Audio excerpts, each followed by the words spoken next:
In the late 13th century, as great powers in Anatolia, once held by the Seljuks, fractured under Mongol pressure, a modest Turkoman chief named Osman rose along a quiet frontier.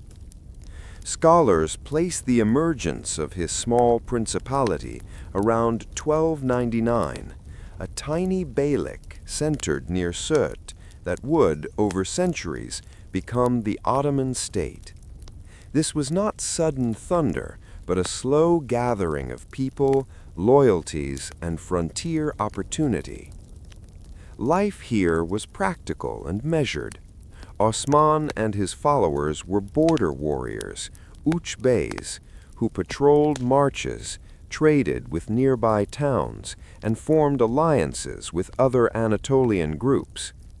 Their growth was driven less by grand designs and more by steady gains, small raids, strategic marriages, and absorbing neighboring beyliks weakened by internal strife. The pattern was incremental, territorial, and rooted in the realities of a fragmented Anatolia. By the time Osman's son Orhan succeeded him, the community had begun to urbanize. The capture of Bursa, after a long siege concluded on 6 April 1326, gave the Ottomans their first major city and durable base for administration and expansion. That quiet victory transformed a drifting frontier household into a nascent state with walls, markets, and the beginnings of bureaucracy. Osman himself likely died in the early 1320s, and his memory became the seed story that later chroniclers shaped. Yet historians separate the man's realistic achievements from later legends. What matters for us now is the clear fact: this empire began in low visibility, practical steps on a borderland, not in a single dramatic leap. If you enjoy calm, slow-paced history like this, consider subscribing. These stories are made to help you relax, learn, and drift into sleep. The story of the early Ottomans does not begin with the noise of armies or the clash of steel. It begins in quieter places, wind-swept valleys, small wooden forts, open pastures where tents stood in scattered clusters, and long dirt paths that carried wandering families from one season to another.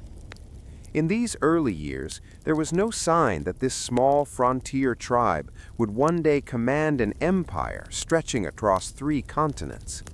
The land they lived on did not promise greatness. It simply offered space, open, uncertain, and shaped by shifting powers that came and went like shadows. In the late 13th century, Anatolia was a land recovering from older storms. The once strong Seljuk Sultanate had fractured under Mongol pressure. Great cities struggled, rival beyliks competed for influence, and borderlands became drifting zones of opportunity. Here, on this frontier between Byzantine towns and Turkoman settlements, Osman and his people lived. They were not a major force yet, just one of many small tribes trying to survive the uncertainties of their time. But survival itself teaches discipline. It creates people who learn to move carefully, respond quickly, and adapt quietly. Osman's followers were precisely that, disciplined in their own simple ways, shaped not by the desire to conquer, but by the necessity to sustain their community. Their weapons were plain, their armor modest, and their ambitions steady rather than grand. Yet within this simplicity lay a kind of strength that would matter in the years to come. The frontier produced a distinct type of warrior, the uch fighters, or border warriors. These men grew up knowing that their security depended on their awareness. They learned how to track movement across valleys, how to read shifting alliances between villages, and how to negotiate with both Turkic neighbors and Byzantine locals. They were not only fighters, they were messengers, scouts, negotiators, and sometimes even traders. War was a part of life, but so was diplomacy. Everything existed in a balance. When Osman rose as a leader, he inherited this world, not an empire. His early community was a mix of families related by loyalty, warriors bound by shared hardships, and migrants who sought safety under a capable chief. Leadership here was not about royal blood or grand coronation. It was about earning respect, and Osman, through consistent decisions and steady temperament, did just that. People followed him because he offered protection, opportunity, and a vision of stability in a landscape that rarely provided it. One of the defining features of the early Ottoman rise was their ability to absorb people from different backgrounds.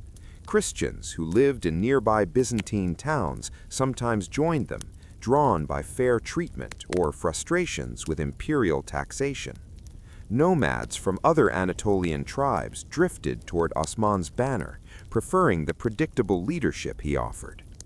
Even small groups of dervishes, wandering spiritual guides, became part of the early Ottoman social fabric. This mixture created a community that was neither rigid nor exclusive. It was flexible, adaptable, and more capable of absorbing change than many larger powers around them. The warriors who fought with Osman were not soldiers in the later formal sense. There was no uniformity, no standing army, no centralized command structure. Instead, there were bands of fighters who respected their chief, trusted their fellow warriors, and knew the landscape intimately. They rode horses bred for endurance rather than speed, carried bows suited to their mobile fighting style, and preferred swift, decisive encounters over prolonged confrontations. Their early battles were small raids, not grand conquests, but targeted actions that weakened rivals and strengthened their own position. Sometimes it was seizing a strategic hilltop fort. Sometimes it was protecting nomadic families from Byzantine patrols. Sometimes it was simply ensuring their grazing lands remained safe from neighboring beyliks.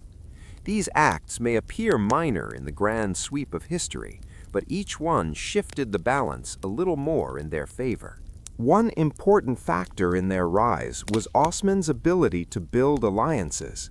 He married into influential families, and his warriors married into local clans. This created webs of loyalty that made his tribe more resilient.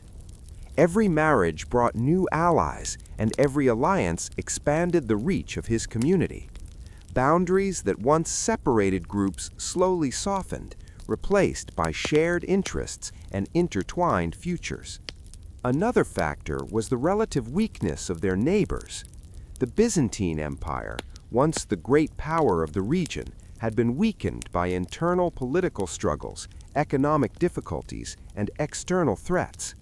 Many of their outposts were sparsely defended or poorly supplied. This created opportunities for Osman's warriors. They did not need to overwhelm great armies. They simply needed to fill the vacuum left by declining authority. Each small victory gave them more land, more followers, and more credibility. Still, the rise was not linear. There were setbacks, times of scarcity, and uncertain winters. But each challenge refined them. Warriors hardened, leaders became wiser, and the community learned to move as a unified organism. They developed a rhythm, campaigning in certain seasons, resting in others, trading when possible, raiding when necessary, and always maintaining flexibility. By the early 1300s, Osman's small principality began to look more like a budding state. Wooden forts were replaced with stronger structures. Markets began to flourish as captured or allied towns started exchanging goods. The arrival of artisans, farmers, and skilled workers transformed their once nomadic lifestyle into something more rooted. Stability attracts people, and people create momentum. This was the quiet engine of Ottoman growth. The biggest turning point came not from a single heroic battle, but from the gradual consolidation of territory around Bithynia, particularly the slow encirclement of Bursa. This wealthy Byzantine city stood as a major commercial hub, and over time, Osman's forces cut off routes, weakened outlying villages, and positioned themselves strategically. Osman would not live to see its fall in 1326, but the foundations were laid during his leadership. The capture of Bursa under Orhan transformed everything. It gave the Ottomans their first major urban center, a source of stable revenue, and a symbolic victory that signaled their arrival as a rising power. But even before Bursa, the transformation was already happening. The early warriors had started as a small tribal force, but by learning to navigate the fractured landscape around them, they had become a formidable frontier entity. They mastered the art of blending mobility with patience, decisiveness with diplomacy, and tradition with adaptation. These qualities distinguished them from many other groups in the region, some of which were larger but less flexible. One of the most fascinating aspects of their early rise is how understated it was. Later chronicles, influenced by centuries of imperial grandeur, often depicted Osman as a figure of heroic destiny. But modern historians recognize that the real story is far subtler. Osman's success did not come from overwhelming force or divine miracles. It came from understanding the frontier, knowing when to advance, when to negotiate, when to retreat, and when to simply wait. This patience is what made his warriors so effective. They did not rush into battles fueled by impulsive ambition. They moved quietly, observed patterns, and acted only when conditions favored them. This disciplined approach allowed them to win engagements that might otherwise have been too risky. Their victories accumulated slowly, like steady drops of water carving a path through stone. And through this gradual process, the identity of the early Ottoman warrior took shape. He was not a knight in shining armor. He was a frontier fighter, half nomad, half settler, skilled at riding between worlds. He understood shifting alliances, respected the guidance of elders and dervishes, and fought to protect a community that was growing with each passing season. The absence of rigid hierarchy also helped. Decisions could be made quickly. Opportunities could be seized without waiting for bureaucratic approval. Flexibility allowed them to adapt to unexpected situations, whether it was a change in Byzantine leadership or the arrival of new tribal groups seeking protection. By the time Osman's life neared its end, the transformation was undeniable. What had once been a small cluster of tents had become a recognized power in western Anatolia. Other beyliks now saw the Ottomans not as equals, but as a rising force that had to be watched carefully. The Byzantines regarded them as a significant threat, capable of capturing key towns. Even distant powers began noticing their name in reports carried by merchants and travelers.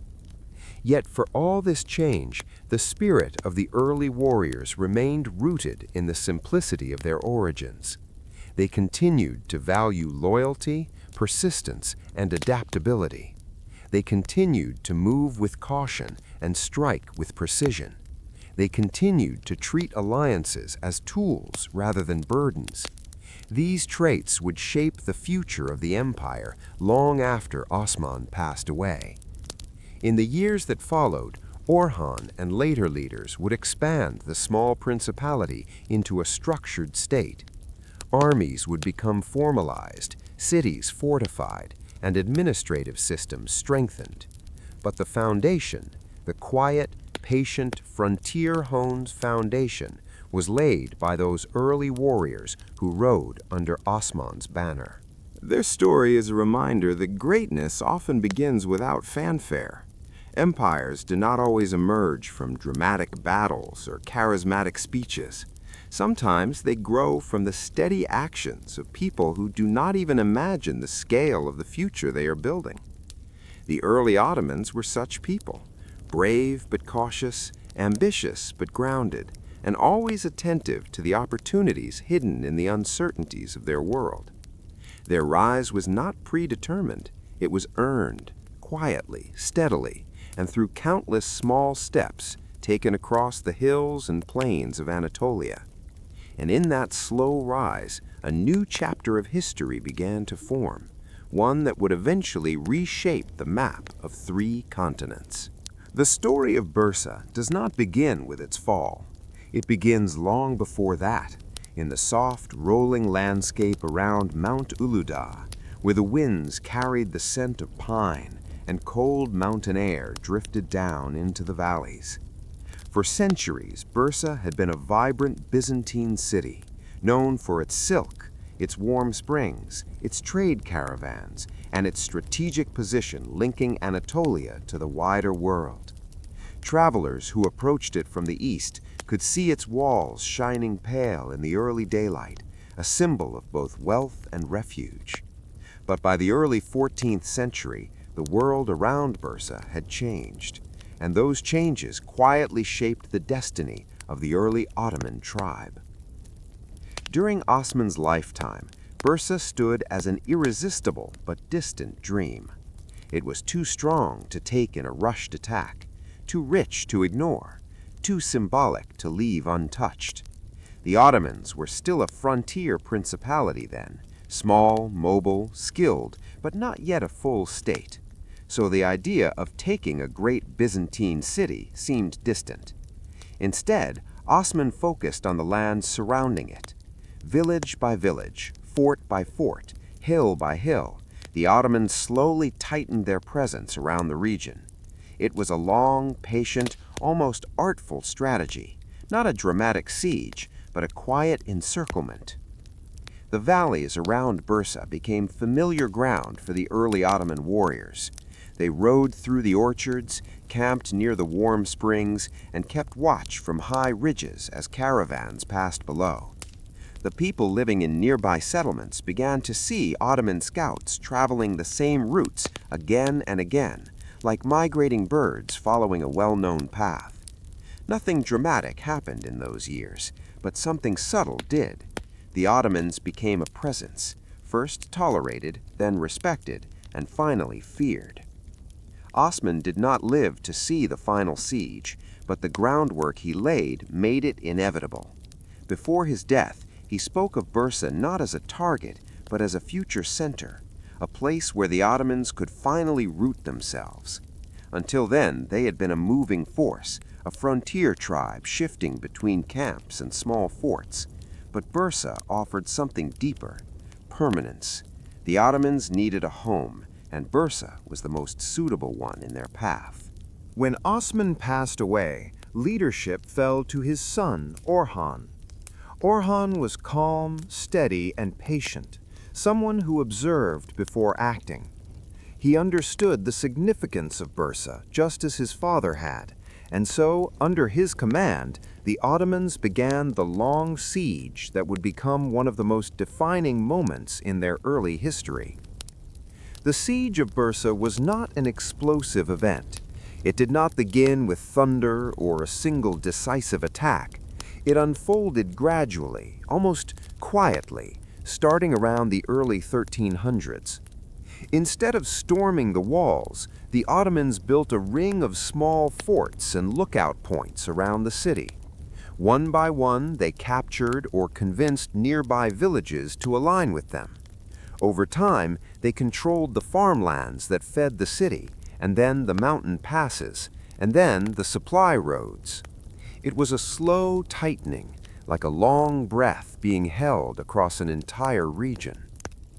Life inside Bursa changed as the siege stretched on. Merchants found it harder to bring goods into the city. Farmers struggled to access their fields. Soldiers on the walls began to rotate duties more frequently as exhaustion set in. But the Ottomans did not rush. Their goal was not to destroy Bursa, it was to outlast it. Winter came and went, then another, then another. The Ottomans waited. They hunted in the forests, traded with neighboring beyliks, and strengthened their forts.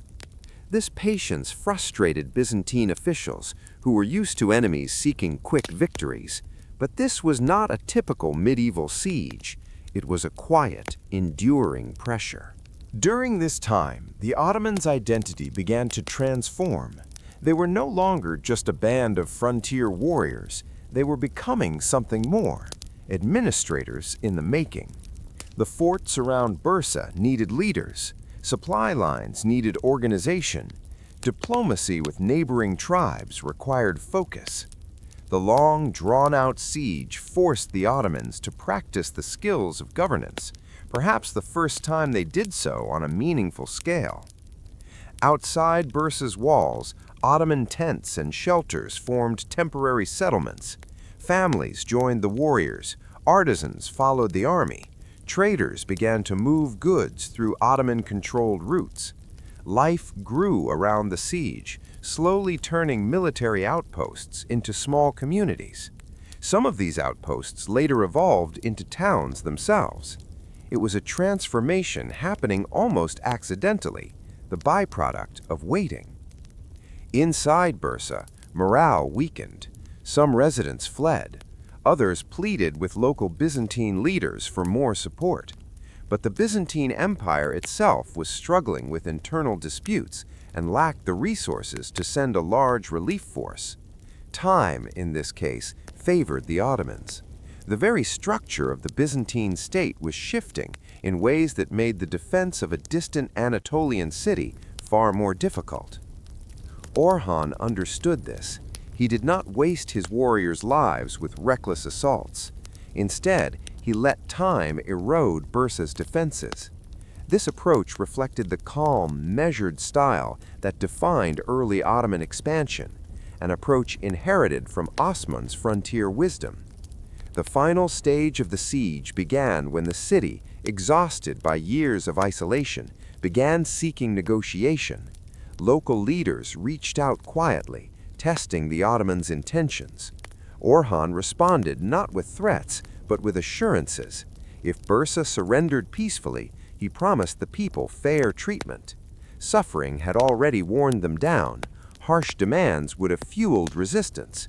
Instead, Orhan offered stability. In April 1326, after years of pressure, the gates of Bursa opened. The city surrendered without a catastrophic final battle.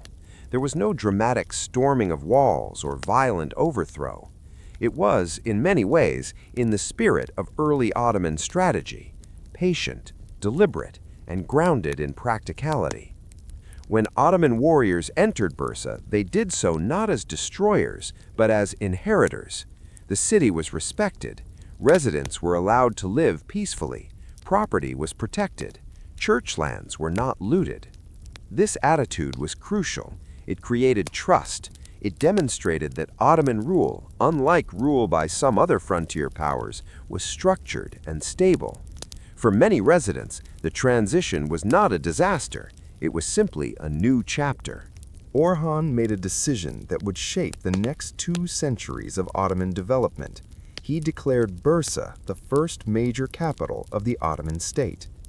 With that single step, the Ottomans transitioned from a wandering principality to a settled power. Bursa's location, wealth, and infrastructure offered them everything they needed to evolve into a state.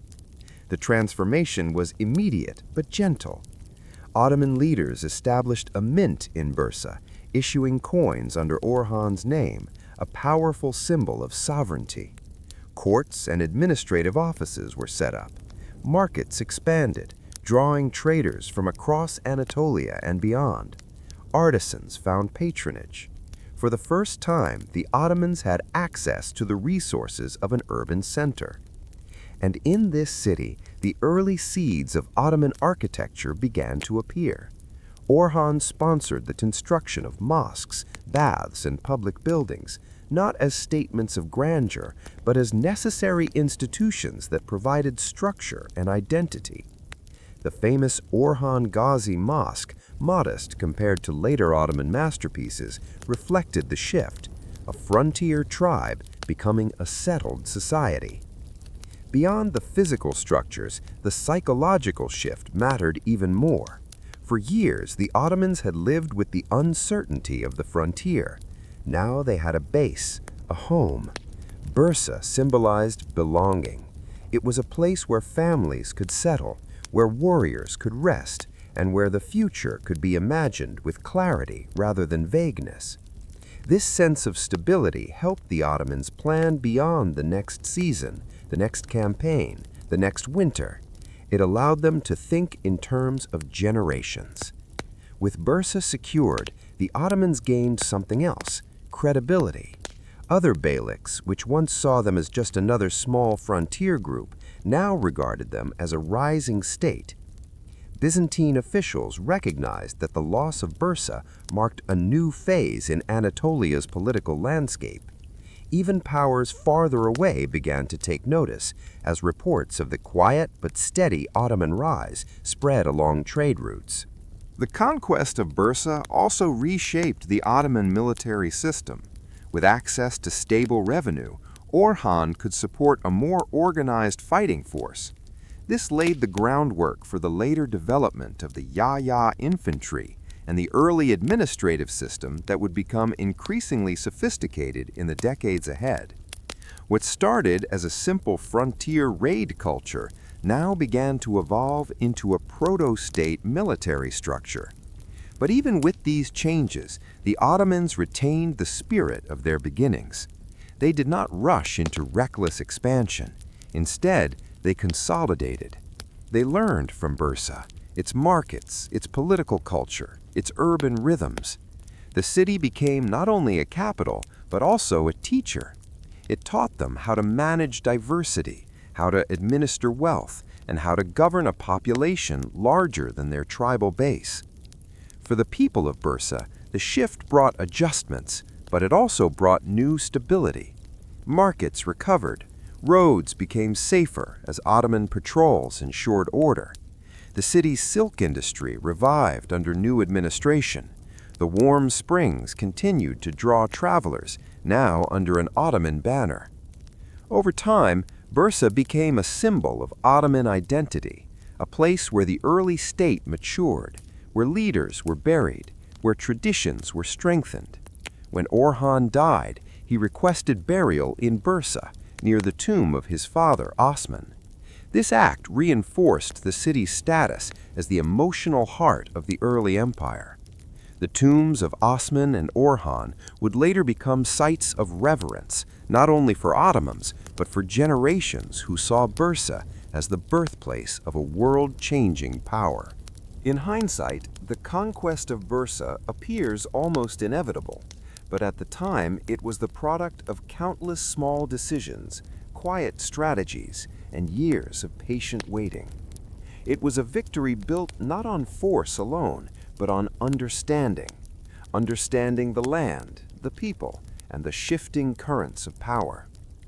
This moment, the gentle, resolute capture of a Byzantine city by a modest frontier tribe, marked the Ottomans' first real step toward empire.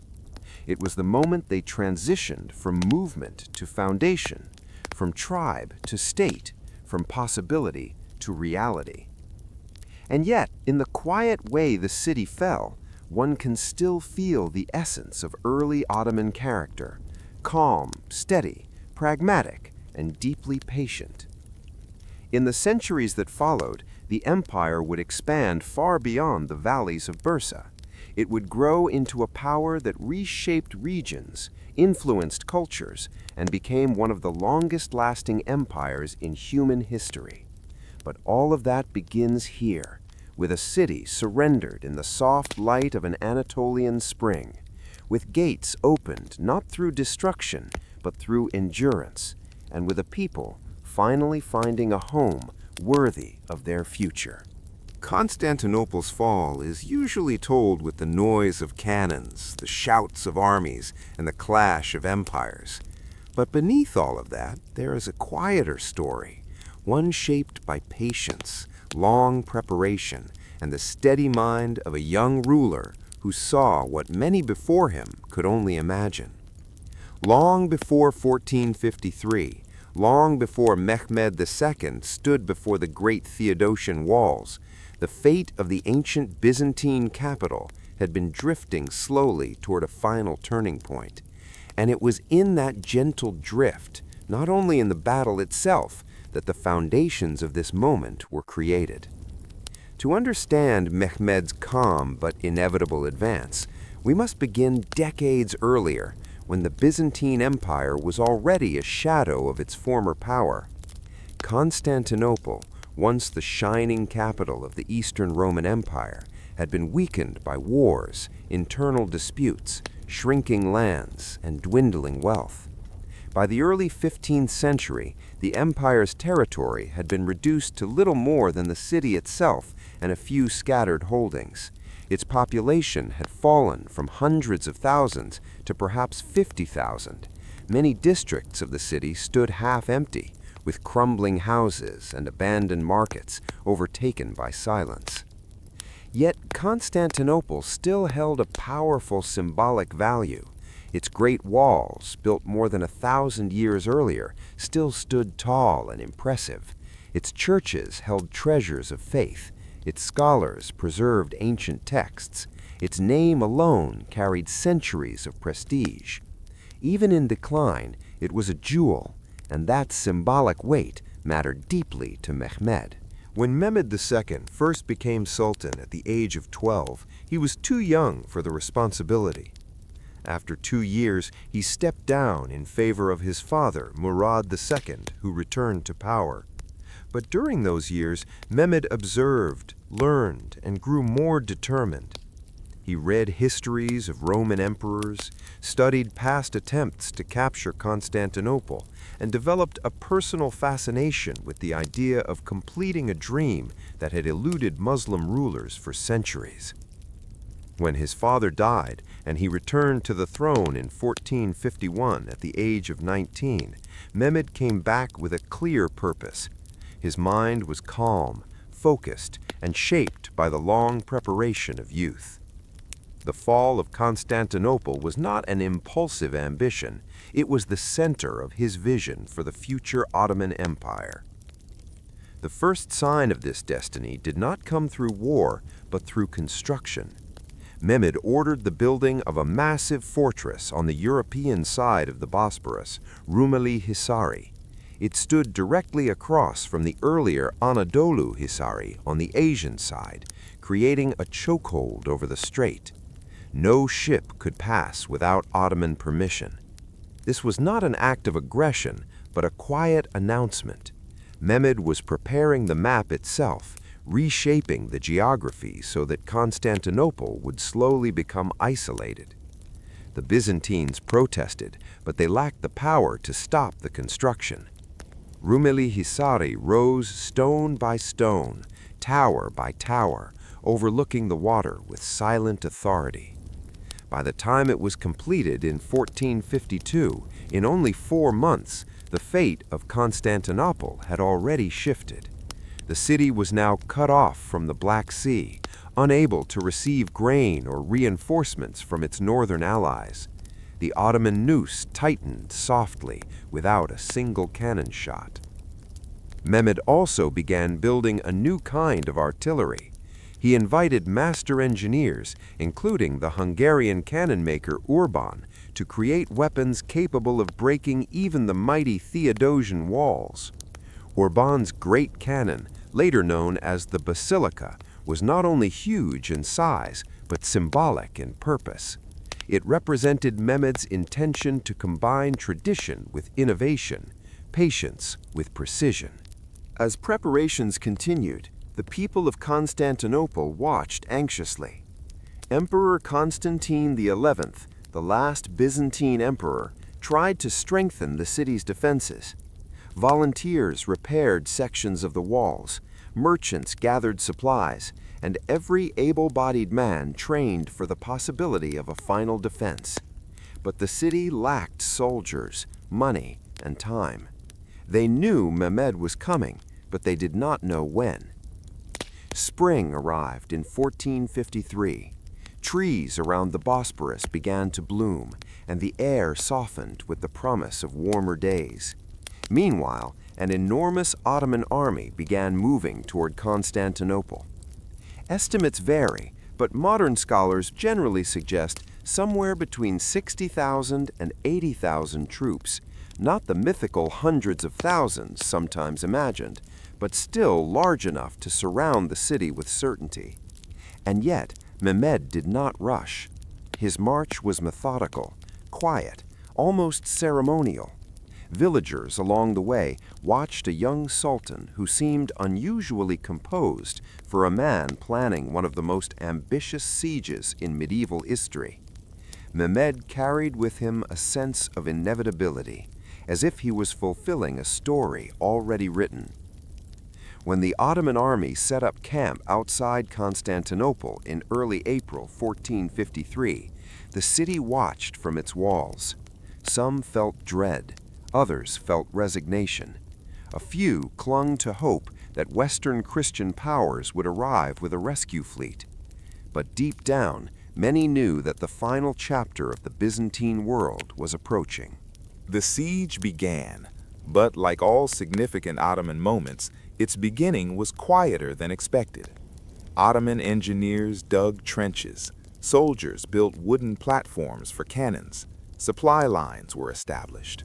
The Great Cannon was assembled. The city's defenders observed all of this, feeling the walls of time closing in. When the cannons finally roared, their echoes shook the land for miles. But between these moments of thunder were long stretches of calm, days where nothing happened but watching, waiting, listening. The rhythm of the siege was slow and heavy, almost like a ritual. The Byzantines repaired damaged walls each night. The Ottomans fired again each morning. It was a slow-motion dance of destruction and resilience. The people inside the city prayed. Churches held vigils. Citizens carried stones to reinforce weak sections of the wall. But morale gradually thinned. Supplies dwindled. The hope of reinforcements faded. And outside the walls, Mehmed continued his methodical advance. One of the most symbolic events of the siege came not from the cannons, but from the sea. The Byzantines believed their chain across the Golden Horn would protect the inner harbor, but Mehmed had other plans. In a stunning maneuver, Ottoman engineers transported ships across land, dragging them over wooden logs, through hills and forests, and into the Golden Horn from the opposite side. When the Byzantines awoke to see Ottoman ships floating inside their protected harbor, shock rippled through the city. This moment demonstrated Mehmed's creativity and determination. He did not simply rely on force, he used imagination. It was not the size of his army alone that made the conquest inevitable. It was the combination of innovation, patience, and strategic clarity.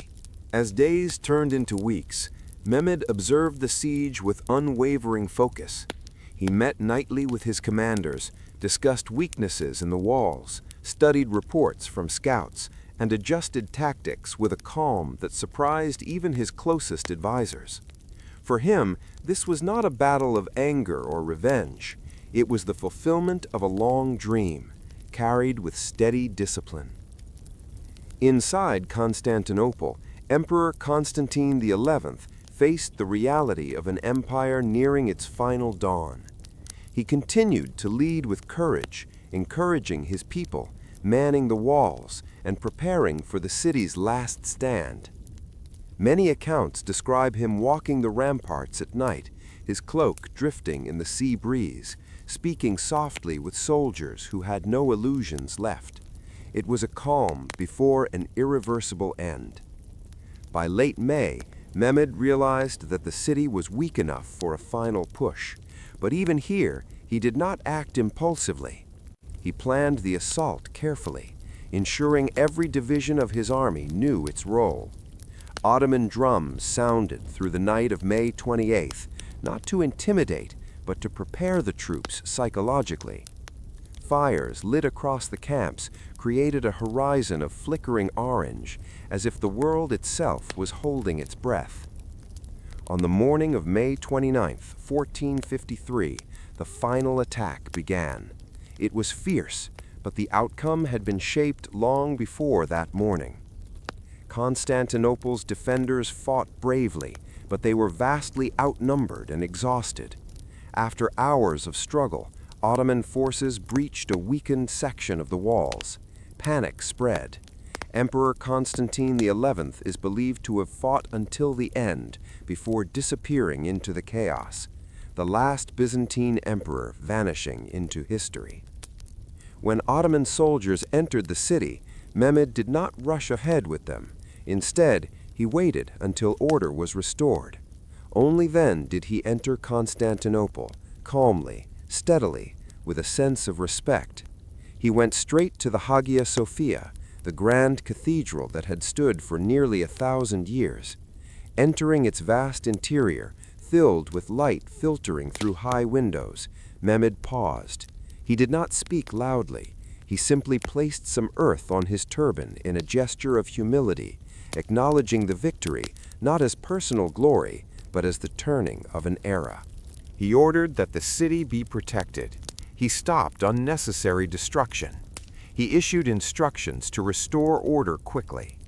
Many residents who had feared total devastation found instead that the new ruler valued continuity. Mehmed declared Constantinople the new capital of the Ottoman Empire and began the long work of rebuilding it, not as a conquered city, but as a future global center. Under his guidance, the city revived. Markets reopened. Scholars returned. Mosques, churches, and public spaces found new life.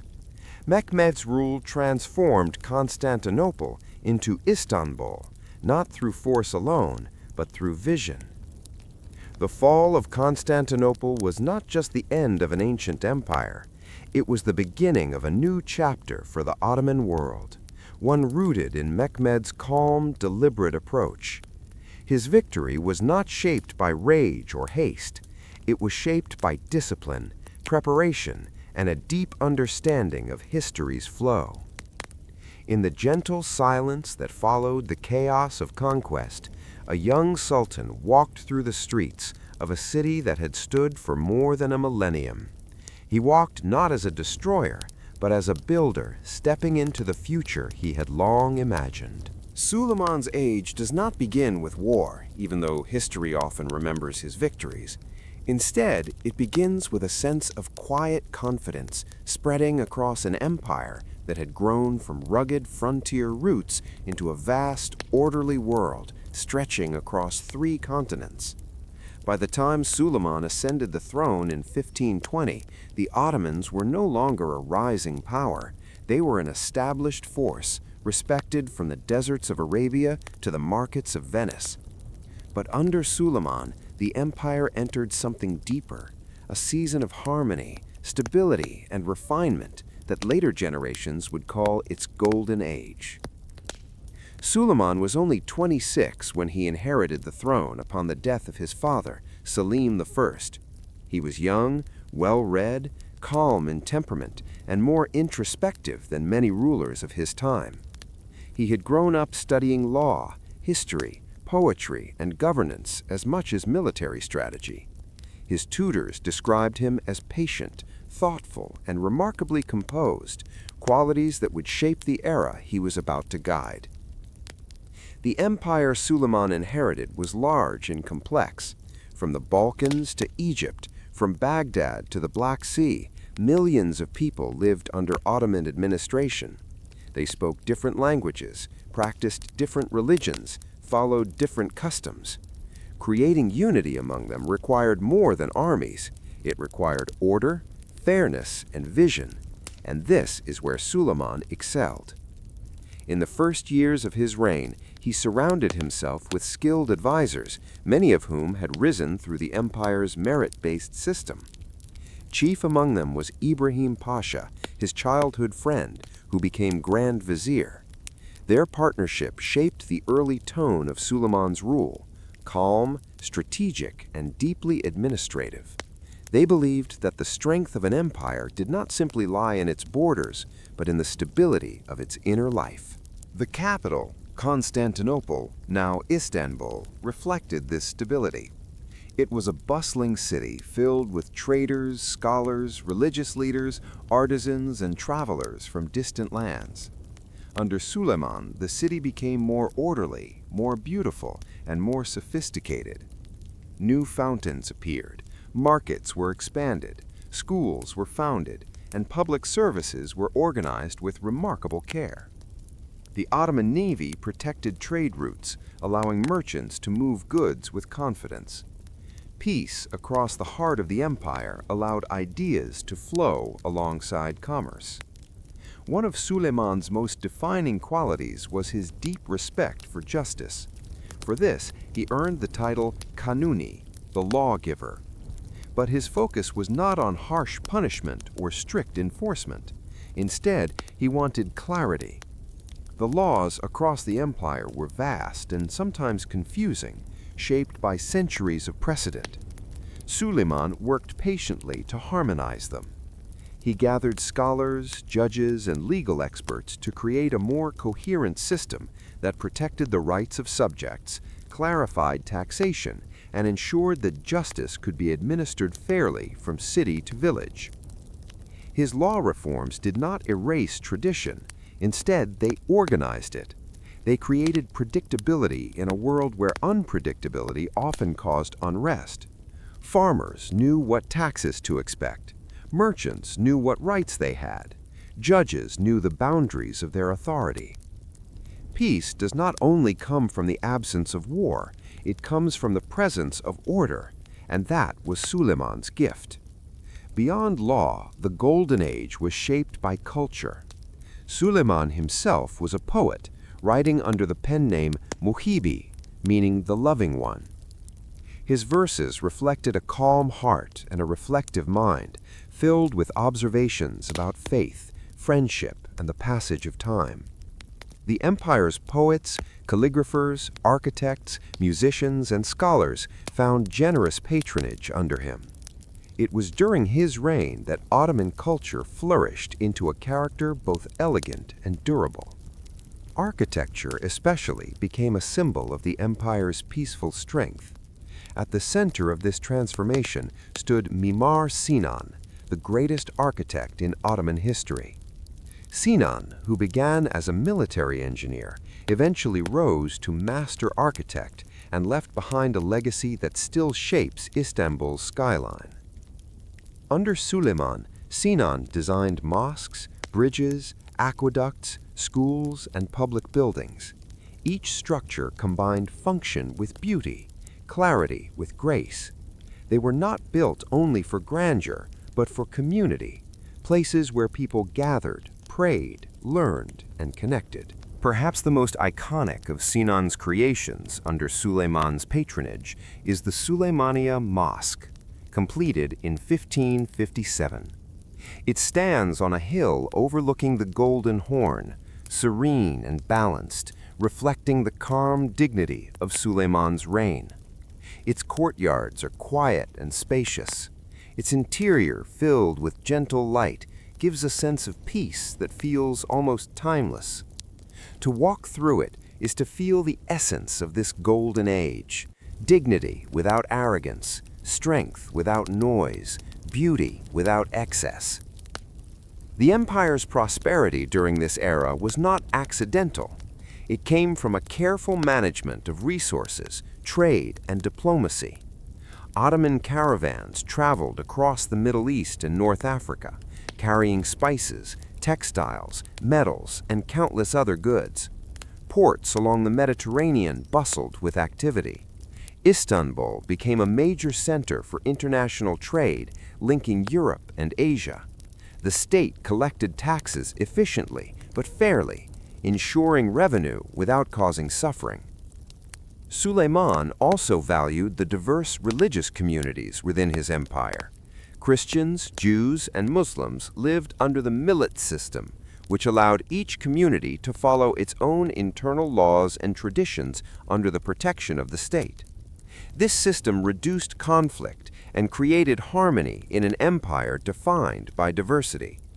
As long as communities remained loyal and peaceful, their places of worship, customs, and leadership were respected. Despite the peaceful character of his era, Suleiman did lead significant military campaigns, especially in the first half of his reign.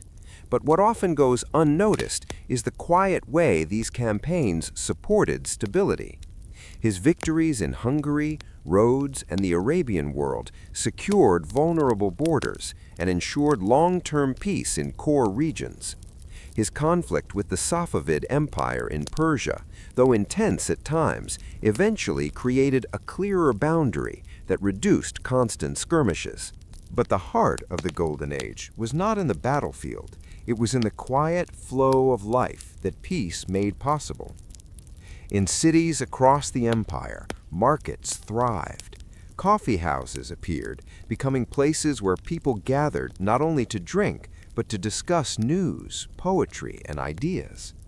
Scholars translated works from Arabic, Persian, Greek, and Latin, creating intellectual bridges between cultures. Schools, called medreses, trained generations of students in medicine, law, mathematics, and theology. Travelers who visited the empire during Suleiman's reign often wrote with admiration. They described clean streets, well-organized markets, polite manners, and a remarkable sense of order. They noted how Ottoman officials kept detailed records, how judges listened attentively, and how ordinary citizens interacted with surprising calm compared to other parts of the world undergoing political turmoil. It was during this period that relationships between the Ottoman Empire and Europe took on new complexity. Diplomacy became more refined. Letters were exchanged with kings, emperors, and republics. Ambassadors traveled between courts. The empire became not only a military power, but a diplomatic and cultural presence recognized by major European states. Within the palace, Suleiman's household was also transforming. His relationship with Hürrem Sultan, the woman known in Europe as Roxolana, brought a new dynamic to the imperial family. Hürrem, originally from Eastern Europe, rose to become Suleiman's legal wife and a trusted partner. She was intelligent, politically aware, and deeply involved in charitable works. Under her influence, the palace became a center for cultural and social initiatives, including the construction of hospitals, soup kitchens, public baths, and schools. These projects were not just acts of generosity, they reflected a philosophy of governance that emphasized responsibility. The empire was powerful, yes, but it was also a caretaker. Suleiman and Hürrem saw themselves as guardians of a vast population whose well-being mattered as much as the strength of borders. As the years passed, Suleiman grew older. His early campaigns became memories. His evenings filled more with poetry, reflection, and discussions with scholars. The empire remained strong, stable, and prosperous, but like all eras of peace, this golden age rested on careful balance, and Suleiman, with his calm demeanor and thoughtful leadership, maintained that balance with quiet mastery. The later years of his reign saw fewer great conquests and more focus on administration, law, and cultural growth. Yet even in his old age, Suleiman remained committed to duty. In 1566, at the age of 71, he led one final campaign in Hungary. His body was weakened, but his sense of responsibility endured. He died during that campaign, in his tent, surrounded by silence, the end of a long life dedicated to the empire's stability and growth. News of his passing reached Istanbul with a sense of sorrow, but also deep respect. Suleiman had symbolized the strength and dignity of the Ottoman world. Under him, the empire had reached its height in territorial extent, cultural richness, administrative sophistication, and international reputation. After his death, generations would look back to his era with longing.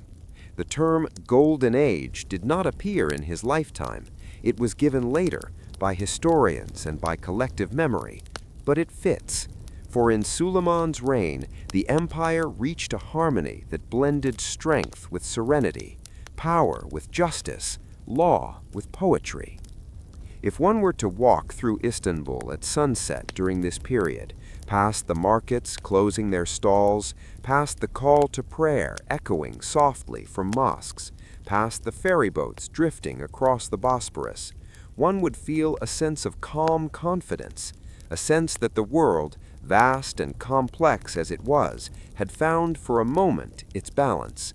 And that balance, more than any battle or conquest, is what defines Suleiman's golden age.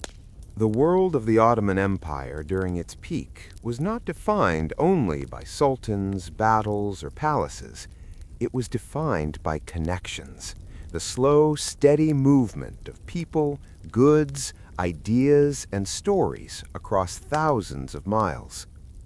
From the busy ports of Alexandria to the quiet caravanserais of Anatolia, from the hills of Bosnia to the markets of Damascus, the empire thrived on an invisible web of relationships that stitched together many different worlds into one.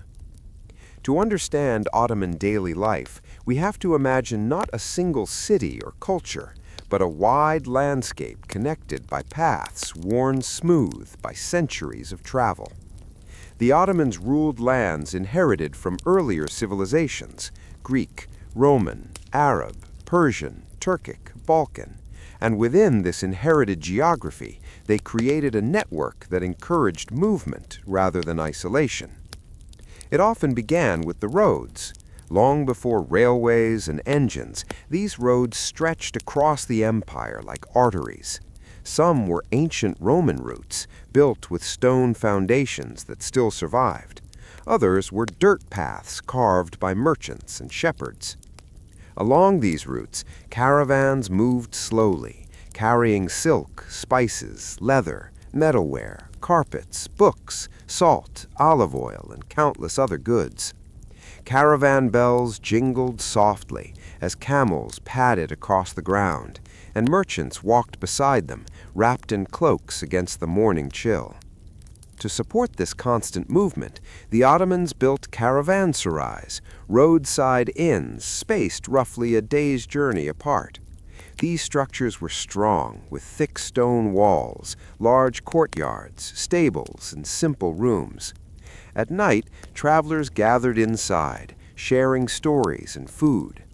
A Greek merchant carrying wine might sit beside an Armenian jewel trader, an Arab scholar, a Turkish farmer, and a Jewish spice seller.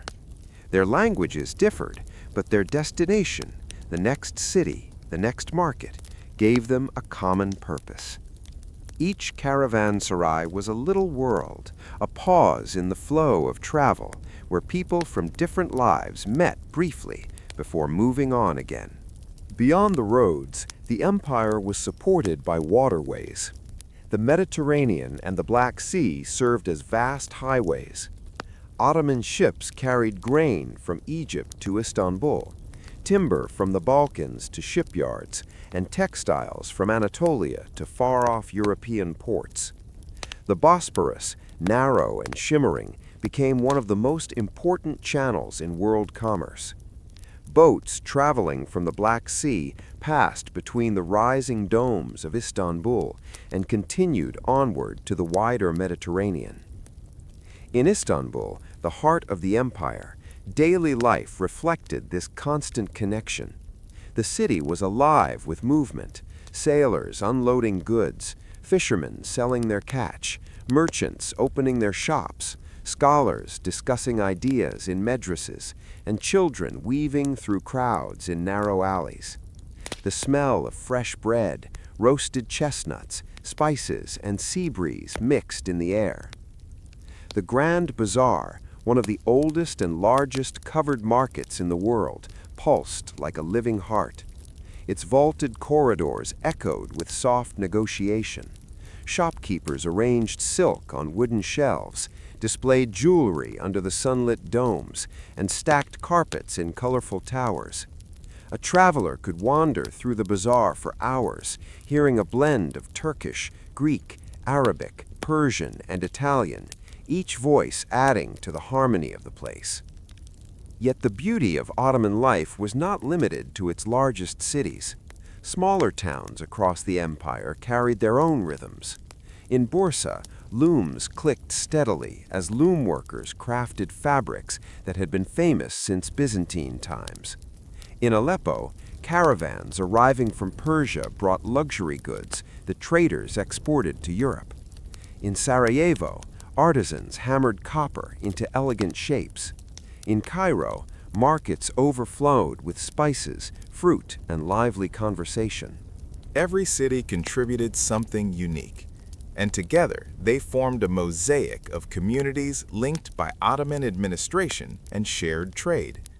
Religion played a role in this unity as well. The empire was home to Muslims, Christians, Jews, and many minority groups. Instead of forcing a single culture, the Ottomans adopted a system that allowed communities to maintain their traditions while participating in economic life. Churches, synagogues, and mosques often stood in close proximity within major cities. The call to prayer might echo through a neighborhood where church bells rang in the morning and Hebrew prayers were spoken in courtyards. This coexistence shaped daily interactions. A Muslim baker might rely on a Greek sailor to transport his goods.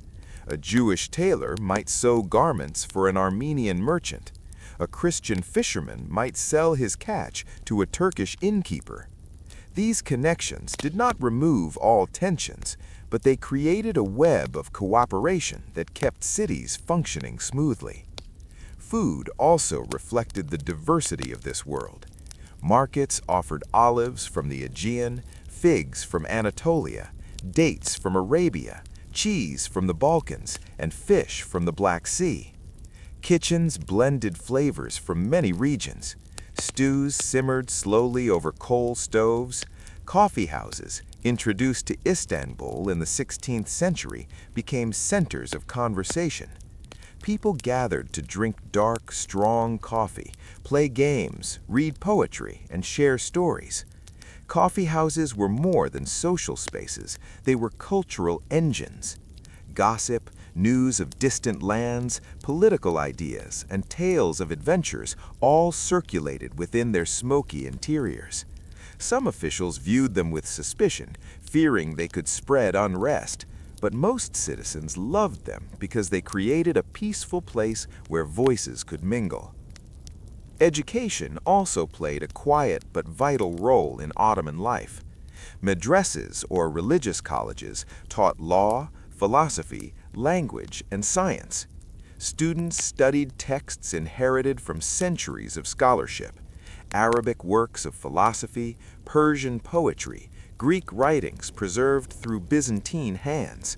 Libraries preserved manuscripts, and scholars debated everything from astronomy to medicine. Knowledge moved across borders just as freely as goods. The empire's diversity extended into clothing as well. In bustling markets, one could see robes of many styles, the layered garments of Arab merchants, the embroidered vests of Balkan farmers, the light cotton tunics of Anatolian craftsmen. Colors and patterns varied by region. Clothing communicated both identity and wealth, turning the markets into an ever-changing tapestry of shapes and hues. At home, daily life unfolded with gentler rhythms. In rural villages, mornings began with the sound of roosters and the movement of animals. Farmers worked fields of wheat, barley, olives, or grapes. Women prepared bread, wove cloth, or tended gardens. In cities, craftsmen opened their workshops, hammering copper, carving wood, blowing glass, or sewing garments. Children played in courtyards, learning skills by watching adults. In the evenings, families gathered for meals, storytelling, and rest. Travel was another essential part of life.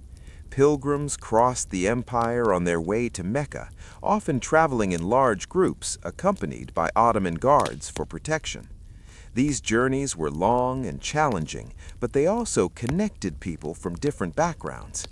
Pilgrims shared food, prayers, and stories, forming temporary communities that dissolved once the journey ended. The empire's administrative system supported all of this movement. Roads were maintained, bridge repairs were ordered, markets were regulated to ensure fairness. Taxes were collected not to cause hardship, but to support the state. Judges traveled to resolve disputes. Governors enforced laws while balancing local customs. The efficiency of this structure allowed everyday life to flow with surprising stability. Health and healing also had their place. Public baths, or hammams, were centers of cleanliness and relaxation. People visited them to bathe, socialize, and escape the stress of daily tasks. Ottoman medical traditions combined insights from Greek, Arab, and Persian texts. Herbal remedies, surgical knowledge, and public sanitation all contributed to a health culture more advanced than many European counterparts of the same period. As evening fell across the empire, life slowed into gentle patterns. In Istanbul, lamps flickered along the streets as merchants closed their stalls. Fishermen cleaned their nets by the water. Mosques glowed softly under moonlight. The sound of waves against the shore blended with distant music and quiet conversations. In smaller towns, families gathered in courtyards, sipping tea or coffee as night settled over hills and rooftops. In rural areas, the stars shone brightly, untouched by city lights. Shepherds guided their flocks home. The soft wind rustled through olive trees. Dogs barked faintly in the distance. Homes filled with the smell of warm bread and wood smoke. These quiet moments formed the heart of Ottoman daily life, moments of calm between the movements of trade, travel, and work.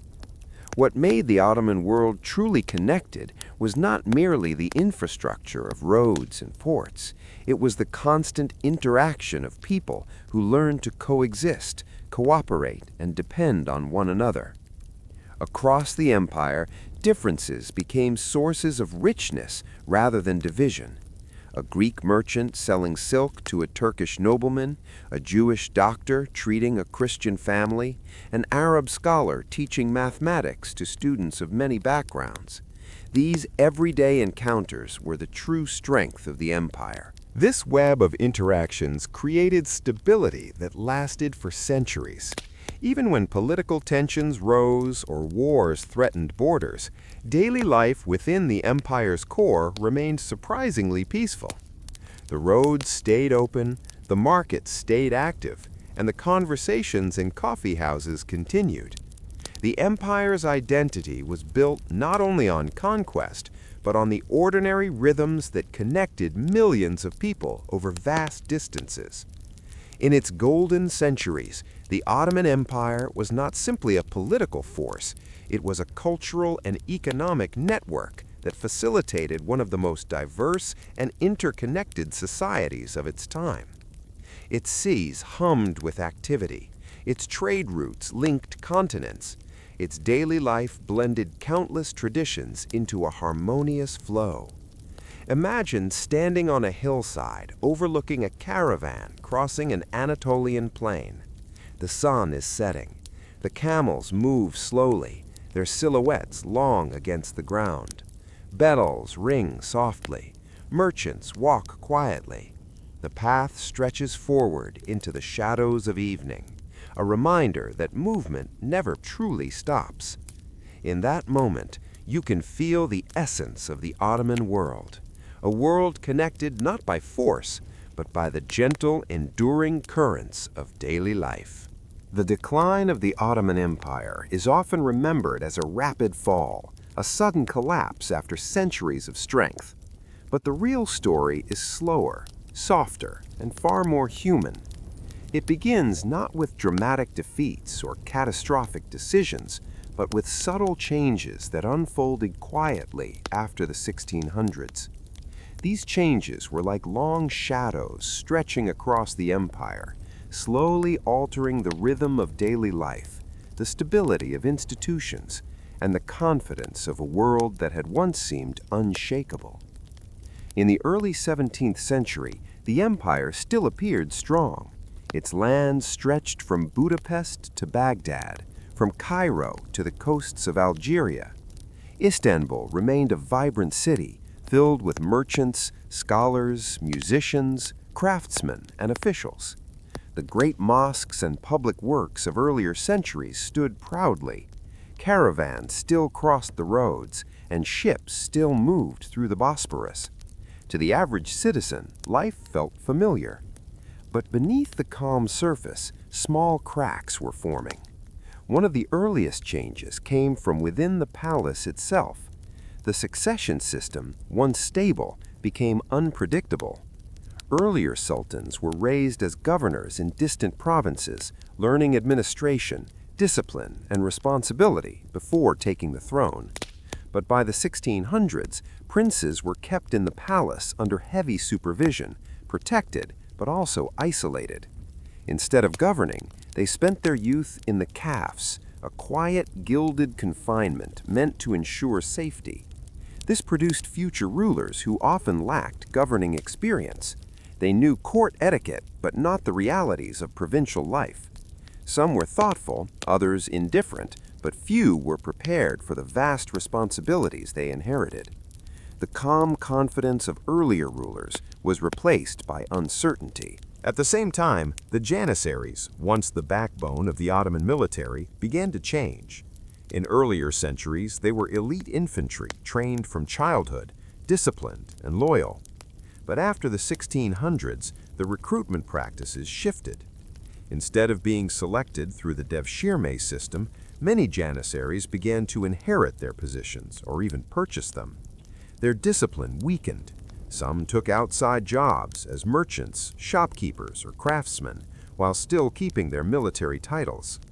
Their power grew socially and politically, but their military effectiveness began to fade. These internal shifts alone did not cause decline, but they weakened the empire's foundations. Outside the empire, the world was changing rapidly. European states were undergoing transformations that reshaped global power structures. Scientific discoveries, new military technologies, improved navigation, and financial innovations strengthened their influence. The Ottoman Empire, meanwhile, still relied on older systems that had worked well for centuries but were becoming outdated. Trade routes also shifted. When European explorers found sea routes to India and beyond, the old land routes through the Middle East, once a source of great wealth, lost their centrality. Caravans still moved, but the economic importance of these routes diminished.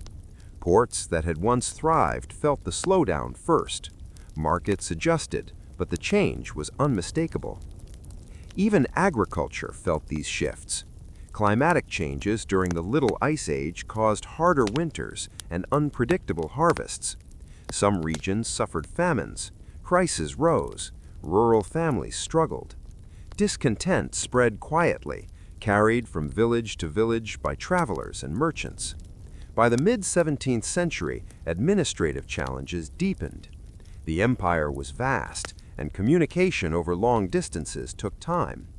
Governors in distant provinces sometimes gained too much local power. Some acted independently, collecting taxes harshly or challenging central authority. The balance between Istanbul and the provinces, once a delicate harmony, became strained. Still, it would be wrong to imagine chaos. The empire did not crumble in a day, a year, or even a decade. Its institutions were strong, its traditions deep, and its people resilient. But the tone of governance changed. Instead of confident expansion, leaders now focused on maintaining what they had. Instead of long-term planning, short-term solutions became more common. One of the most symbolic turning points was the Battle of Vienna in 1683. For centuries, the Ottomans had expanded steadily into Europe, but this battle marked the limit of their reach. The defeat did not destroy the empire, but it signaled a shift. Europe was rising more quickly than the Ottomans could adapt. Alliances formed against them, Armies modernized and conflicts became harder to win.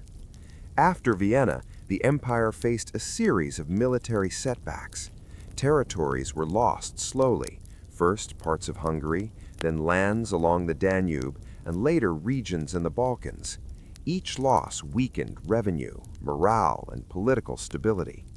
But even then, decline did not come with loud collapse. It was a measured retreat. Inside cities, daily life continued. Markets still opened, ships still arrived, and public baths still filled with steam and conversation. But people felt the difference in subtle ways. Taxes rose irregularly, prices fluctuated more often, public projects slowed. Coffeehouse discussions turned cautious as politics grew unpredictable. Scholars debated the causes of change. Some blamed moral decline, others blamed military weakness, while some believed that the empire simply needed time to adjust to a new world. Cultural life, however, remained vibrant. Poetry, music, calligraphy, and architecture continued to flourish. The arts offered refuge during uncertain times. Sultans like Ahmed III encouraged cultural revival, creating what historians later called the Tulip Era, a brief period of elegance, gardens, literature, and artistic innovation in the early 18th century. It was a moment of beauty within a landscape of uncertainty. But the Tulip Era ended abruptly after a rebellion, reminding everyone that beneath the surface, tensions remained. By the 18th century, new challenges emerged. Europe's industrial progress widened the technological gap. Factories in Britain and France produced goods faster and cheaper than traditional workshops in Ottoman cities. Imported textiles filled markets that once depended on local artisans. This caused economic disruptions. Skilled workers lost income, guilds weakened, older production methods struggled to compete. The empire attempted reforms, but reforms often faced resistance. Some officials feared change, believing it threatened tradition. Others welcomed modernization, but lacked resources to implement it fully. Slow, partial reforms created frustration on all sides. Throughout the 18th and early 19th centuries, the empire still held vast lands and significant influence, but the tone had shifted from confident rule to cautious management. Generations grew up knowing that the world outside was changing faster than their own. Villages felt the decline in small ways, shortages of grain, disruptions in trade, conflicts between local elites. Cities felt it in overcrowded neighborhoods, shifting prices, and the growing difficulty of maintaining infrastructure. Yet life continued with familiar rhythms: morning prayers, market bargaining, evenings in tea houses, family celebrations, festivals, harvests, and daily routines. One of the deepest shadows of decline came from rising nationalism in the Balkans. Communities that had lived under Ottoman rule for centuries began seeking independence in the 19th century. These movements were not sudden rebellions, but long processes fueled by cultural revival, foreign influence, and shifting political ideas. The empire tried to respond with reforms, such as the Tanzimat reforms of the mid-1800s, which modernized law, administration, and infrastructure. These reforms brought hope, but also created new tensions. By this time, European powers had become deeply involved in Ottoman politics. Treaties, alliances, and rivalries turned the empire into a strategic battleground for foreign interests. Diplomats negotiated boundaries, influenced rulers, and shaped decisions. The empire remained sovereign, but its independence grew more complicated. Amid these pressures, the everyday life of ordinary people continued. Fishermen still brought in their catch from the Bosporus. Farmers still harvested olives and grapes. Craftsmen still worked in markets. Children still played in narrow streets. But the confidence of earlier centuries, when the empire expanded steadily and peacefully, was gone. It had been replaced by a quiet uncertainty that lingered in conversations and thoughts. The 19th century carried the decline further. Wars in the Balkans, economic dependence on European banks, and internal reforms that either arrived too slowly or caused unintended consequences gradually weakened the empire's structure. Yet even then, the fall was not total. The Ottoman state adapted where it could, restructured when it had to, and survived decades of pressure. The empire even experienced moments of revival, periods when new sultans introduced modern military training, new schools, telegraph lines, steamships, and railways. But these modernizations often came too late to reverse the long-term decline. Eventually, the greatest shadow arrived with the First World War. Alliances, ambitions, and global conflicts drew the empire into a struggle it could not escape. The war drained resources, divided communities, and brought devastation. By the war's end in 1918, the empire was exhausted, and the political structure that had been slowly weakening for centuries finally collapsed. But this collapse was the final stage of a decline that had begun long before. A decline shaped not by dramatic destruction, but by decades of small shifts, administrative weaknesses, economic challenges, military stagnation, external pressures, internal tensions, and the relentless transformation of the world beyond its borders. Yet even in decline, the Ottoman Empire remained a civilization of remarkable resilience, creativity, and cultural depth. Its cities continued to shine with beauty, its traditions survived, its people endured, and its long shadow still stretches across history, reminding us that the fall of an empire is rarely a single moment. It is a slow fading, a quiet turning of chapters, and a reminder that even the greatest powers must adapt or be reshaped by time. The unraveling of an empire rarely happens with sudden noise. More often, it begins quietly, in border towns, distant provinces, and remote valleys, where the heartbeat of a state weakens long before anyone at the center realizes it. For the Ottoman Empire, this quiet unraveling stretched across generations. From Europe to Arabia, lands that had once pulsed with Ottoman life began drifting away, slowly at first, then steadily, as political changes, local movements, and global transformations reshaped the world. By the late 18th century, the empire still stretched across vast territories. Its maps were large, its cities vibrant, and its history long. But beneath the surface, many provinces were already straining under pressures both internal and external.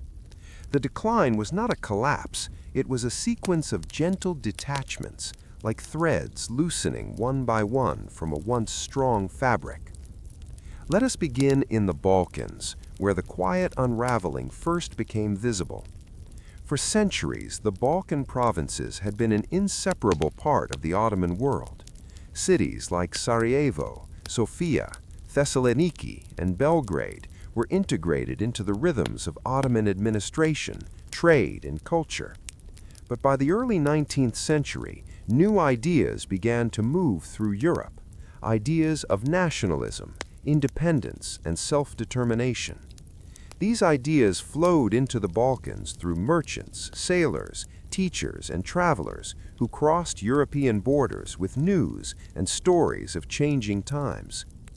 The people of the Balkans were diverse: Greeks, Serbs, Bulgarians, Albanians, Bosnians, Vlachs, and many others. They spoke different languages, practiced different religions, and followed different traditions. Under Ottoman rule, they had maintained a certain autonomy through the millet system.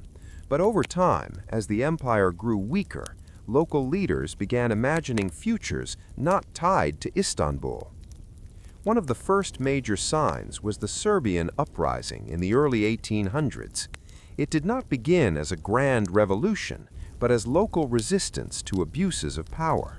As tensions grew, villages organized militias, churches offered shelter, and leaders emerged from the rural population. What began as a local dispute soon turned into a national movement. Serbia slowly moved from rebellion to autonomy and eventually to recognized independence. This departure was not only political, it was emotional. The first major piece of the Ottoman European identity slipped away. Next came Greece. Greek intellectuals, influenced by Enlightenment ideas, dreamed of reviving ancient independence. When revolt broke out in 1821, it spread across the Peloponnese and beyond. The war was long and devastating. Villages burned, armies marched, fleets clashed. And yet, even at its height, many ordinary people continued their daily routines, farming, fishing, praying, trading, as if hoping their lives would remain untouched by the storm. But change came. With support from European powers, Greece eventually secured independence in the 1830s. Istanbul felt the loss deeply.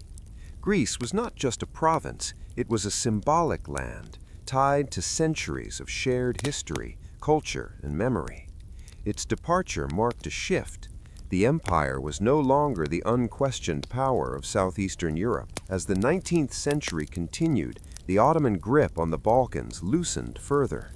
Bulgaria, Romania, Montenegro, and others gradually moved toward autonomy or independence. Each struggled, resisted, negotiated, and eventually drifted out of the imperial orbit. The Ottoman presence faded step by step, not with a single collapse, but with a series of departures.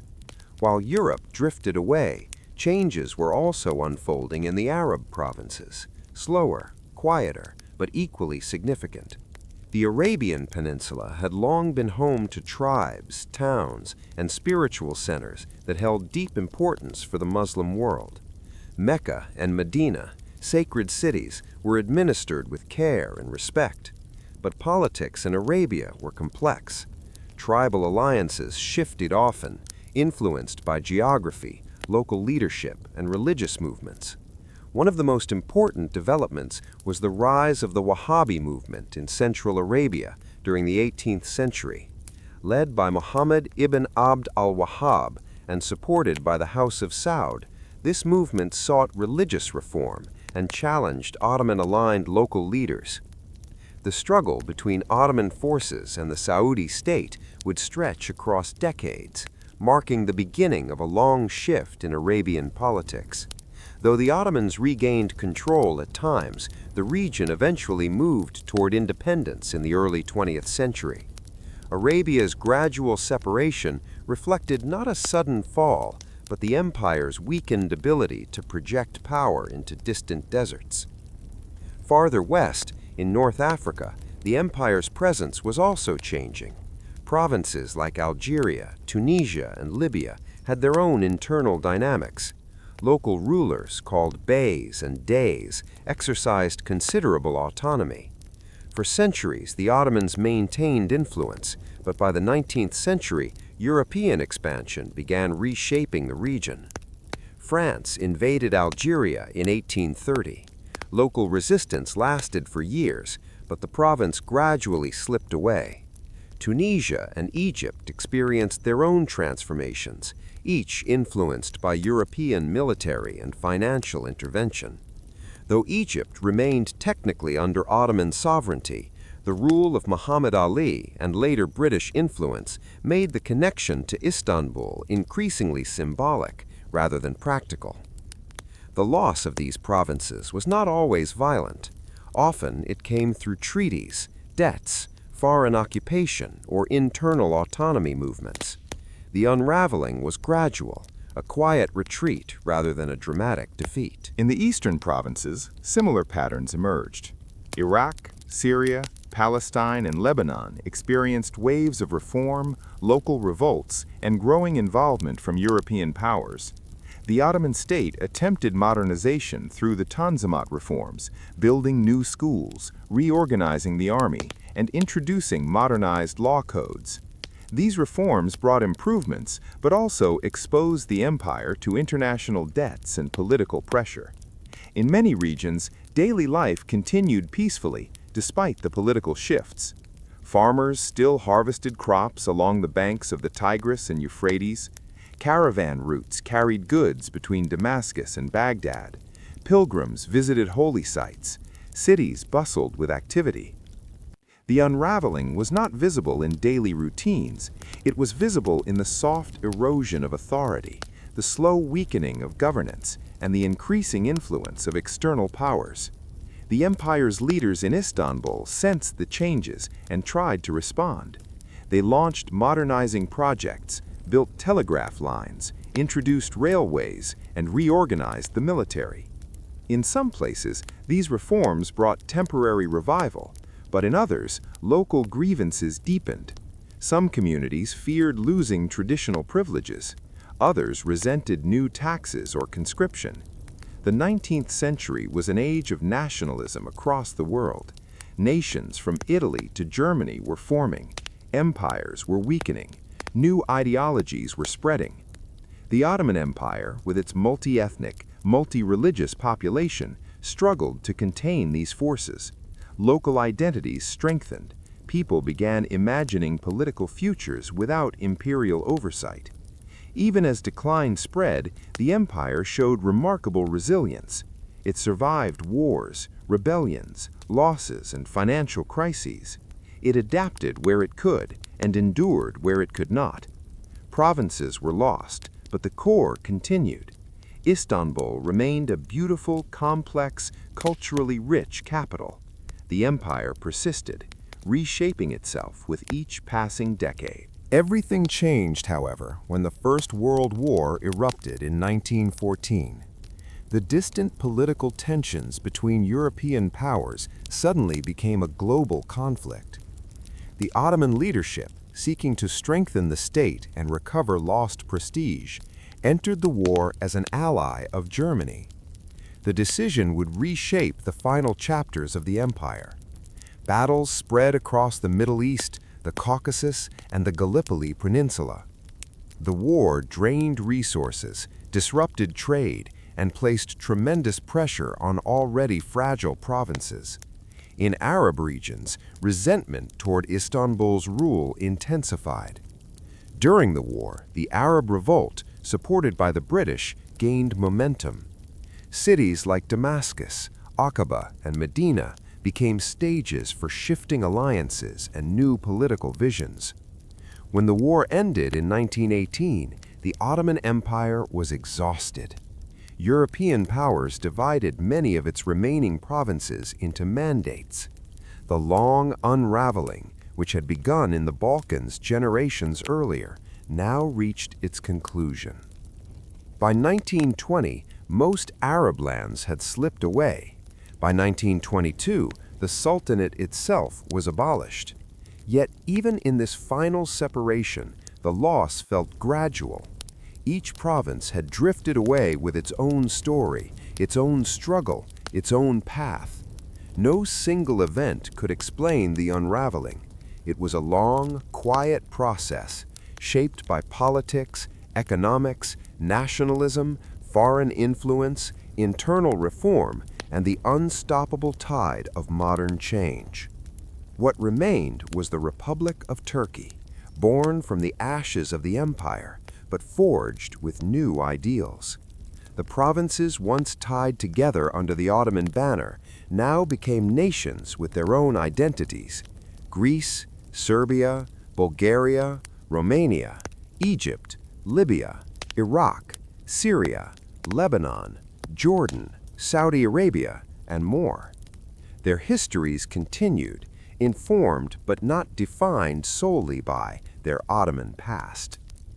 Looking back, the unraveling of the Ottoman provinces is a story of transformation rather than disappearance. The empire did not dissolve suddenly. It faded gently across continents over centuries, leaving behind languages, foods, traditions, architecture, and memories woven into the daily life of millions. Its shadows stretched long, not as a sign of weakness, but as a reminder that even great civilizations must change, adapt, or transform. From Europe to Arabia, the world that once moved under a single empire gradually reshaped itself, quietly, inevitably, and with the slow passage of time. The final chapters of the Ottoman Empire were not written in sudden collapse or dramatic destruction. Instead, they unfolded slowly, through the quiet struggles of sultans who tried again and again to repair an aging system and guide a fading empire through a world changing faster than it could adapt. These last sultans lived in a time of transformation. Railways crossed continents, factories replaced workshops, new political ideas swept across Europe, and empires everywhere were forced to reinvent themselves or fall behind.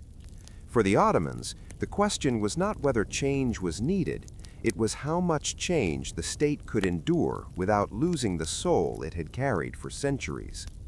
By the late 18th and early 19th centuries, the empire had already lost provinces, faced military defeats, and struggled with internal disorder. Yet its institutions were still alive, its culture rich, its capital vibrant. The challenge for the last sultans was not to save a collapsing world, but to reform a living one, to protect what remained while reshaping what no longer worked. Among the earliest of these reformers was Sultan Selim III, who came to the throne in 1789. Selim was thoughtful, cultured, and deeply aware of the empire's weaknesses. He studied reports from Europe, listened to advisors, and believed that modernization was essential.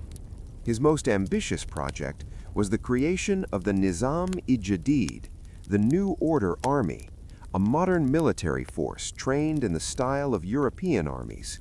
Selim knew the traditional Janissary Corps had grown undisciplined and resistant to change. He hoped his new army would provide a fresh foundation for defense and reform. He also reorganized the treasury, encouraged diplomatic missions to European capitals, and tried to improve governance. But Selim faced resistance.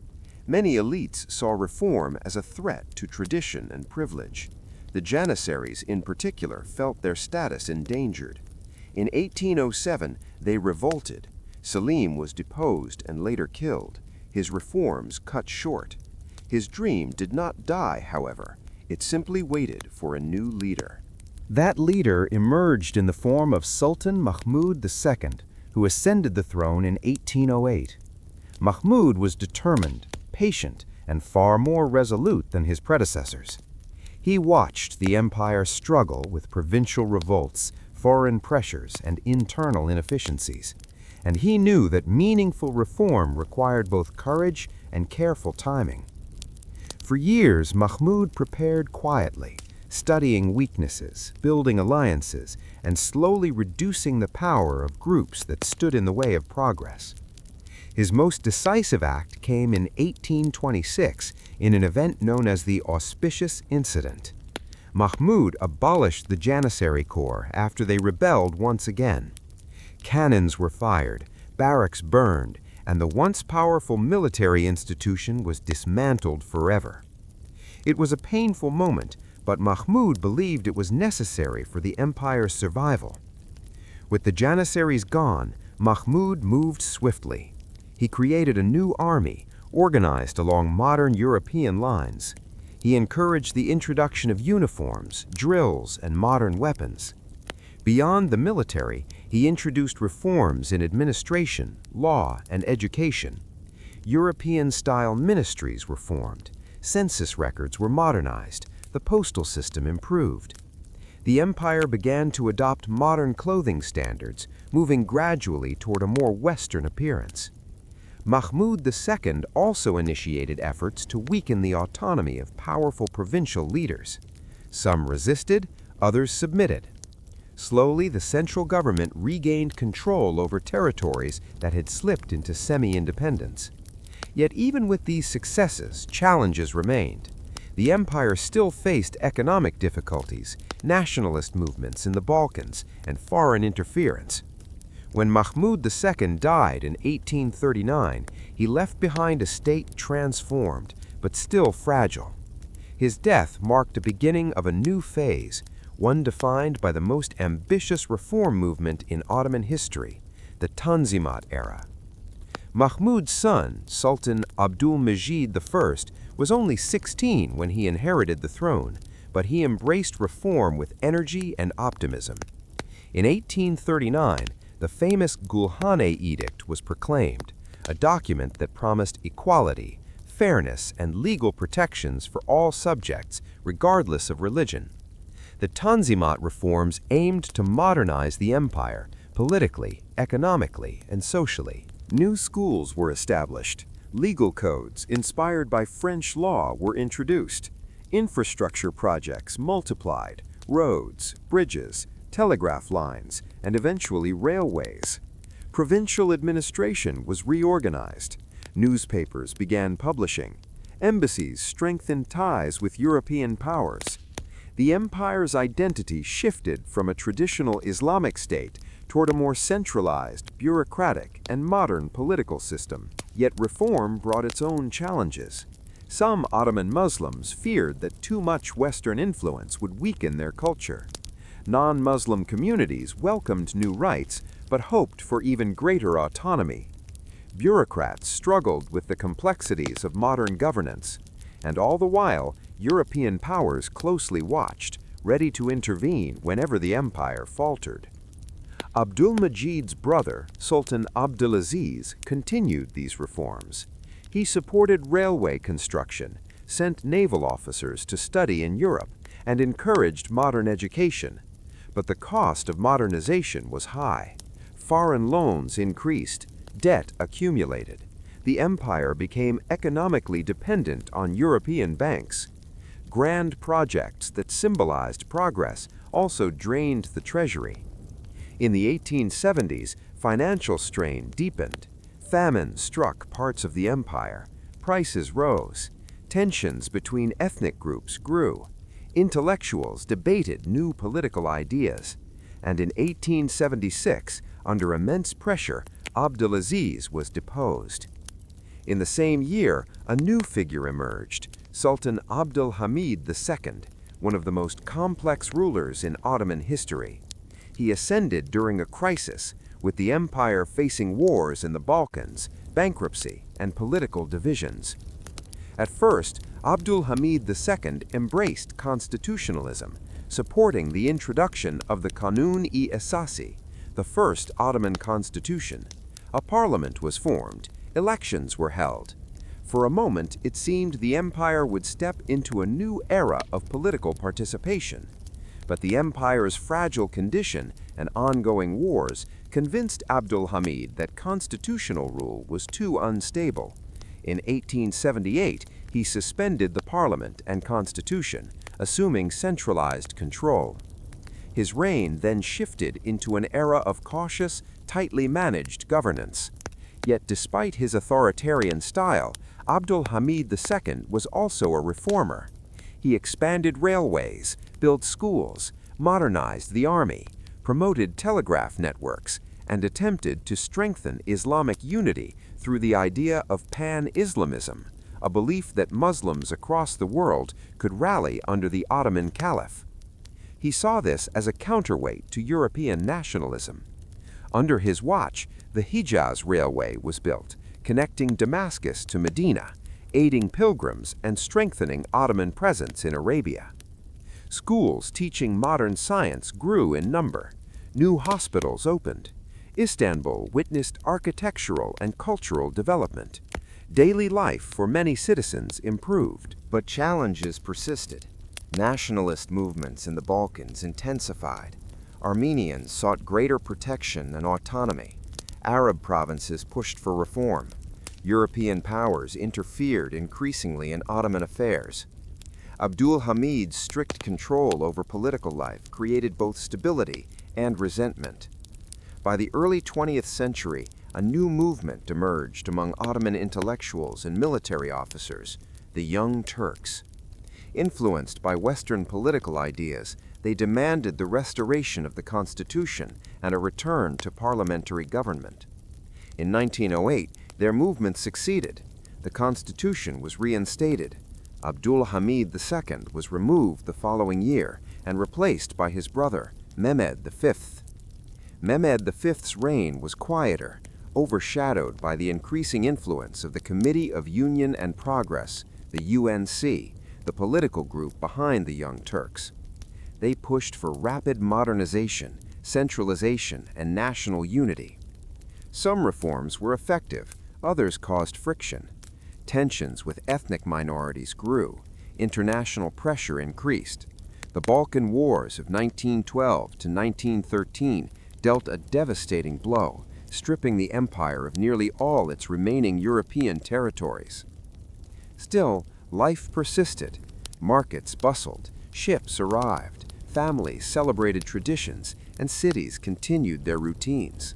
Even in decline, the empire remained a living world, filled with the quiet strength of its people. Then came World War I.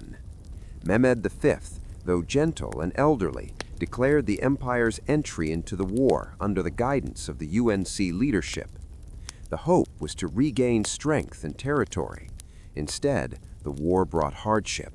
Battles stretched across the Middle East, the Caucasus, and the Dardanelles. Resources dwindled, cities struggled, the population suffered.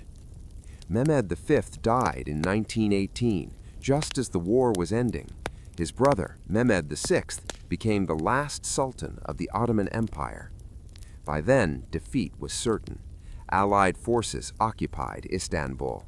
Provinces were divided among European powers. Negotiations at Sèvres in 1920 proposed the breakup of what remained. Mehmed VI faced an impossible task. He tried to negotiate, to preserve the throne, to protect what little remained of imperial sovereignty.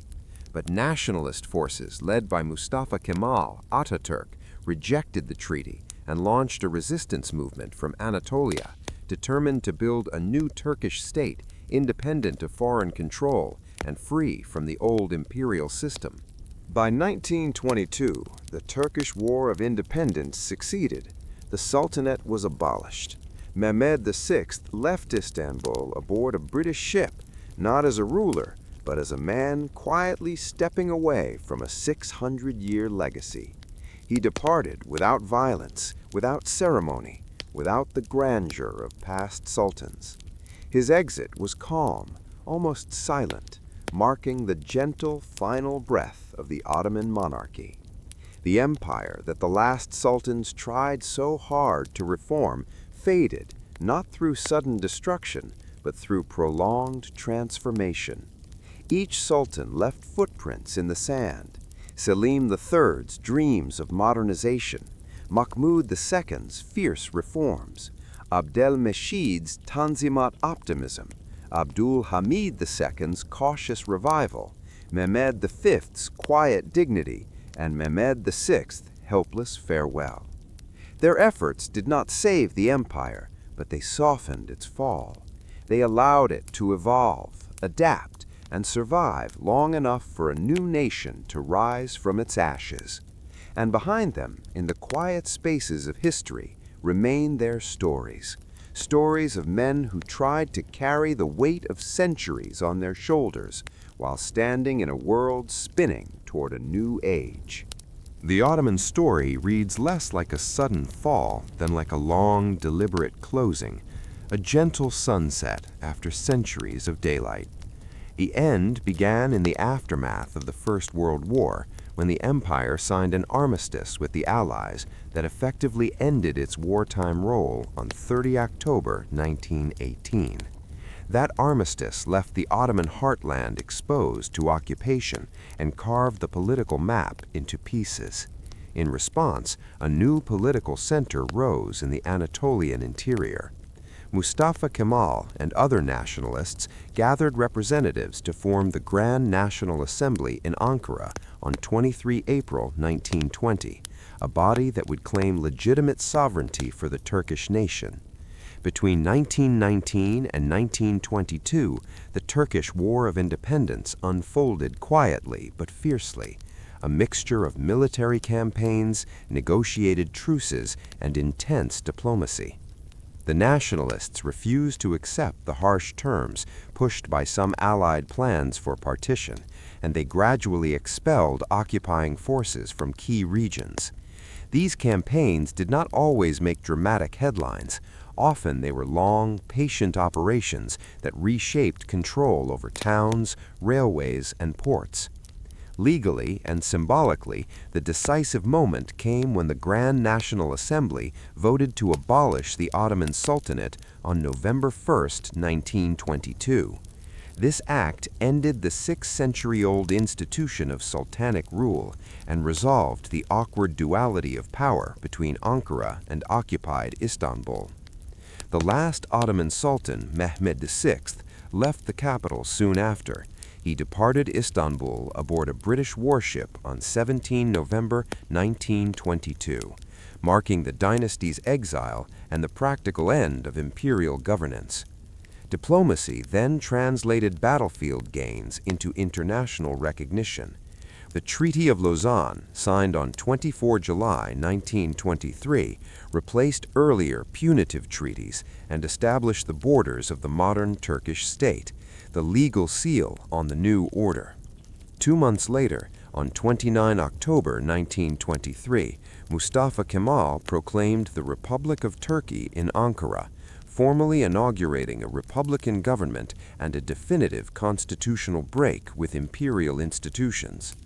A final symbolic step followed when the Caliphate, the last remnant of the Ottoman dynasty's religious authority, was abolished in March 1924, closing a chapter that had begun centuries earlier. The transformation from empire to republic was rapid in legal terms, but it was the product of decades of slow change. Military setbacks, administrative stresses, nationalist movements in the provinces, economic shifts, and the trauma of World War. What makes the Ottoman ending especially poignant is how ordinary life threaded through it. Markets and mosques, families and small traders continued their daily routines even as the map changed. The sunset was quiet, not a single thunderclap, but a sequence of discrete, decisive acts that together turned a multi-century imperial presence into a modern nation-state. In that gentle turning, the old institutions gave way to the new, and a new chapter in Anatolian and Middle Eastern history quietly began.